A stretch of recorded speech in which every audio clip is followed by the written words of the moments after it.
All right, ladies and gentlemen, welcome back to the channel. We're talking about the Tampa Bay Buccaneers in today's video. Yesterday, they announced that they signed linebacker Deion Jennings to a future contract. He entered the league as a college free agent with Baltimore Ravens. He ended up making the season opening roster. He was on the team from weeks 1 to 11 and then unfortunately got waived after an injury. But this was a very good college football player at Rutgers. He had 252 total tackles, a sack, and an interception in only 58 games. But I want to talk about the defense, and I do want to talk about Deion Jennings in just a second here. But Todd Bowles, the head coach for Tampa Bay, is currently kind of on the hot seat. Most people want Todd Bowles gone, but knowing the Tampa Bay Buccaneers, he probably isn't gone. The bad news is on the other side of the ball, the offense that had the fourth best scoring offense in the NFL, Baker Mayfield just had another career season. This was just career highs all across the board. Tampa put up 29.5 points per game, which was fourth in the National Football League. The bad news is Liam Cohen looks like he might be the head coach for the Jacksonville Jaguars. The good news is, and I want to throw this out here for any Bucs fans a little bit worried about that situation, last year it was Dave Canales. Baker and the offense did great. Dave becomes the head coach for Carolina. This year, if Liam Cohen ends up being the head coach for Jacksonville, we'll know that in the next week or so.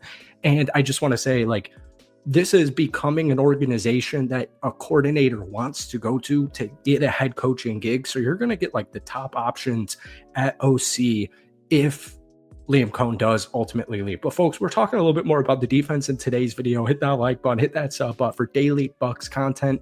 If you're trying to get this video to 100 likes, folks, that would mean the absolute world to me. We're going to talk about Deion in just a second. Very eerie, murky days here in Tampa Bay, Florida, looking for some sun, but I'm going to enjoy this cold weather while we got it. The defense is something very interesting for Tampa. So like I said, most people kind of want Todd Bowles gone. Some people think it's a mix of play calling on his end defensively, and some people think it was a personnel issue for Tampa because like we saw in the wild card round of the playoffs against Washington, this defense needs more. They just need more. They were the 16th best scoring defense in the NFL, giving up about 23 points per game, which is fine. They were 46 total sacks, which is sixth in the NFL. And then they had just the fourth best rush defense, but the third worst pass defense. And that's not going to work. And they need a little bit of everything everywhere. They need or could use, a more proven edge rusher, a more consistent edge rusher on that defensive line. The secondary was decimated by injuries, whether it was Jordan Whitehead, whether it was Antoine Winfield Jr., whether it was even Jamel Dean in that wild card game, whether it was Zion McCollum. That secondary was decimated just the entire year. And I assume they're probably going to move off a guy like Jamel Dean and look to upgrade that. But one question mark heading into free agency is the linebacker room, all right? Because 2024 starters Levante David and KJ Britt are both set to be free agents this year.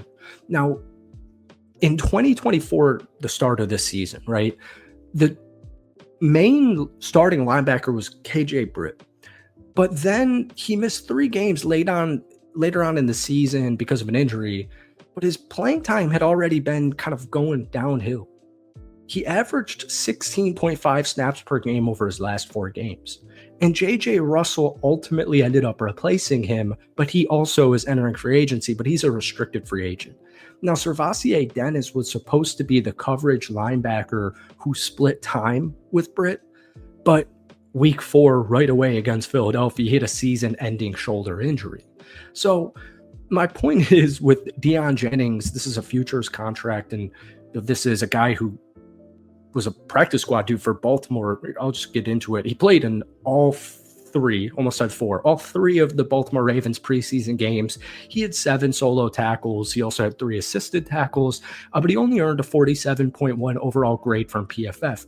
But that site, PFF, gave him on his coverage abilities a 75.4 grade. So that's kind of where he comes in here. Once again, I'm not predicting Deion Jennings to be the starting middle linebacker for Tampa Bay next season, but I am just saying they need more guys. They need more dogs is a better way to put it. And when I watched Deion Jennings play at Rutgers, he was a dog. He's 6'1", he's 230 pounds. He played 5 whole years at Rutgers, started 58 games in that time, 252 combined tackles. 21 of those were for a loss. He had 1 sack, 12 passes defended, and 1 interception. And here's the best part. PFF gave him positive grades in coverage during his last 2 years in college with a 76.3 and a 73.6 grade in 2023. So just the point kind of was he's a good coverage linebacker, which might be a very big point of need for the Tampa Bay Buccaneers linebacker room. But even just the overall philosophy, the overall thought process here with Tampa Bay is they just need more dogs.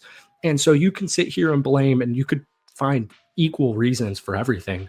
Todd Bowles just called the wrong plays. He called soft, passive plays. And you could also go on the flip side and say, well, the personnel just wasn't good. The personnel played soft. The personnel was injured.